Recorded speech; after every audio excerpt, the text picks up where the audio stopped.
Governor, just how would you respond to the Democrats' criticism of Mr. Malek continuing to serve as the chair of this commission? You know, I expect my political opponents to criticize me.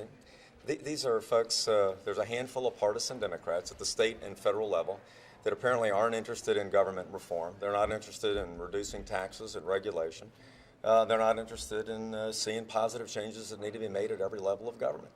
I have great confidence in Fred Malek from his days at West Point, Harvard Business School, serving U.S. presidents, and turning Marriott Corporation around, that he's the right guy to help to lead us. This is 31 outstanding Virginians that are volunteering their time without compensation in order to help reform government.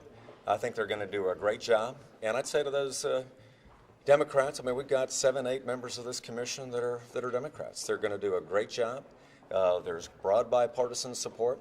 And so those Democrats that just want to complain and aren't interested in government reform, don't want to get things done, I tell them to stay out of the way. Watch us reform government.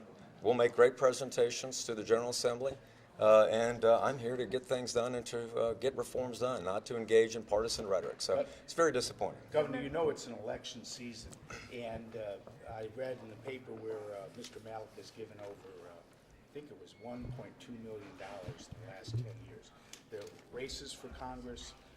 There are races for all myriads of things. He's been very active, Mr. Malek has, in terms of contributing. Do you think during this period he should refrain from making any political contributions? And if he doesn't want to, will you ask him to, in keeping with the nonpartisan nature of the commission? This is a commission focused on government reform.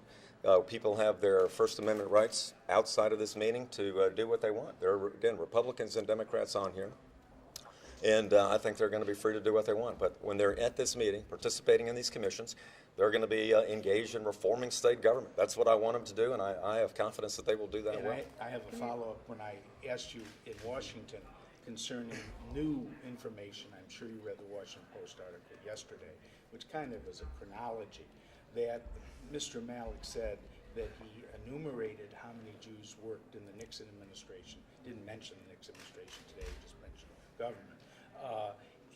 There's new stuff that's come out that his involvement was greater than he originally said, memos that he actually wrote. You said you were unaware of it at this time. Does this new information about his involvement trouble you? Every major Jewish group that I'm aware of in the country has said that they support Fred Malek. This is not about one person. This is about reforming state government. The bottom line, Mark, is this is a small handful of partisan Democrats that want to make this a partisan issue. The DNC, the DCCC, I'm sure they're concerned that Mr. Malek supports Republicans. I support Republicans. You know what? Over the next couple of months, I'm going to be supporting a lot of Republican candidates for governor and for Congress all over the country.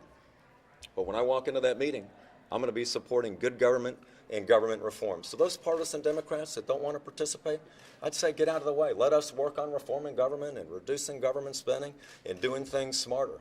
I'm not here to engage in rhetoric. I want to get results. And it's unfortunate that there's some people that aren't interested in that. But the reason I think we've been successful in balancing a budget, $4.2 billion in cuts and not raising taxes and having broad support from people like Ed Houck and Chuck Colgan saying I did a good job is because we're trying to put partisanship aside when it comes to governing. But people are not going to be giving up their First Amendment rights to serve on a commission. They're doing this for free. Governor, you said last week that you, on the radio, that you were not aware of the background. Mm-hmm. Have you spoken to Mr. Malek about these issues? Oh, yeah. I'm confident he's going to do a great job. Now, listen, I'm here to answer questions about this commission. You've heard already, and I hope you go back in there and listen, because we're not here today to talk about any one of those 31 members of the commission. I'm here to talk about how we're going to reform state government. Federal government spending is out of control. State government spending has grown 28% faster than population inflation in the last 10 years. My job as governor is to get people back to work, to create jobs and opportunity, to expand our policies in energy, in education, and to make this government run better. I'm the steward of $75 billion of money, and I'm not going to engage in petty partisan politics that the Democrats want to engage in. Again, if they're not interested in government reform and making this government work better, they can explain to their voters why they're not interested in government reform. But we've got a great bipartisan group. They're all here. I'm delighted that leaders like Louise Lucas and Bob Brink and Paul Frame, Democrats who are friends of mine, want to engage in government reform. If there's some other Democrats that want to engage in petty partisanship at the state or federal level, that's up to them. But listen, I've got 3.5 years to govern the state, and I'm going to govern it well. We're going to save money. We're going to run government better.